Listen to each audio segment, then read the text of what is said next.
Hello everyone, today we will talk about how to fix the app of WordPress.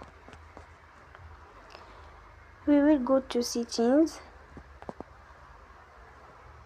then we click on apps.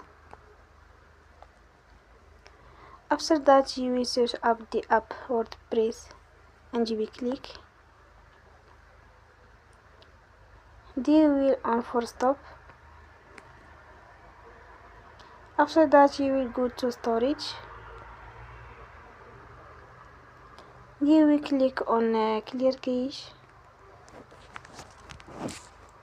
In the end you will turn off your Wi-Fi and you will turn again. Don't forget to support us by like and subscribe. See you next time and thank you for watching.